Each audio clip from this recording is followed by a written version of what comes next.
Good morning, everybody. Gerald Kresge, Ask the Experts. Got a few more questions I wanted to get out. We got a question, had a technician out. He recommended replacement of the system, so I had a second opinion. That individual recommended service, but the service cost was fairly expensive. What is the best option? Let me answer it this way. So one of the things, I can speak a little bit about Oliver. One of the things we do here is we do what we call a 5-year planner. And the purpose for that is to show people what the true cost is of waiting to replace versus replace, okay? Here's some of the things we do on that. So in order to get a true understanding of should I repair or replace, if I repair, know the statistics, know the industry standards. If from years 11 to 15, what is the average percentage that I'm going to have a major failure breakdown? What is the average cost of that major failure breakdown? I need those to make an educated decision. Another thing we do in that 5-year planner is we look at what are your energy bills. So we take all of your energy bills, put them in and say, okay, if we're running at 13 SEER now and you upgrade it to a 17 SEER, what would your savings be? 20, 30%, 40, depending on what you're putting in, right? And then we take those calculations and keep them on a sidebar so that we can add all this up.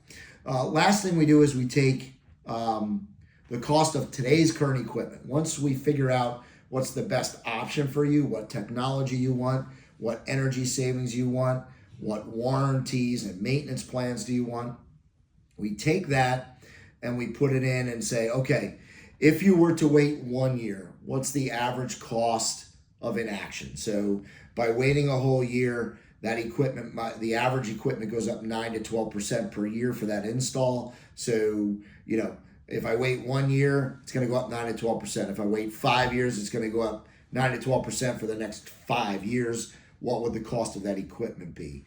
Then we take all that data and we add it together. And let's say the cost of the system was $21,000 to replace it.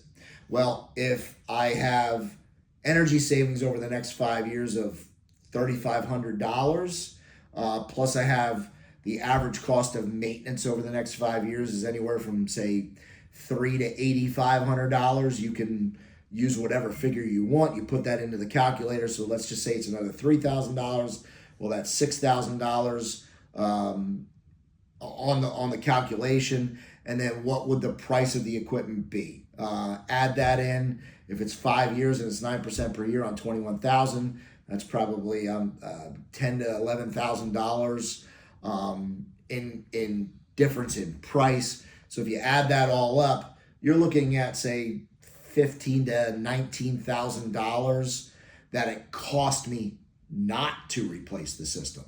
So the simple answer is this: you really have to put all the data down and really look at what your plan is for the house, what you can do to improve your house, and where you are right now with your system, depending on the lifespan of the system. And once you have all those details, then you can answer that question. If you are in this position, please call and ask for me or send me an email. I will help run you through it. You can make an educated decision rather than a decision.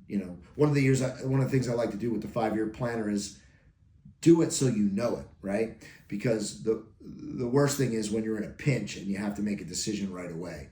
You can't always be proactive and get all the data. You got to make a rash decision sometimes, and it's not always the right decision. So hopefully that helps. Gerald Kresge, Ask the Experts. Looking forward to more of your questions.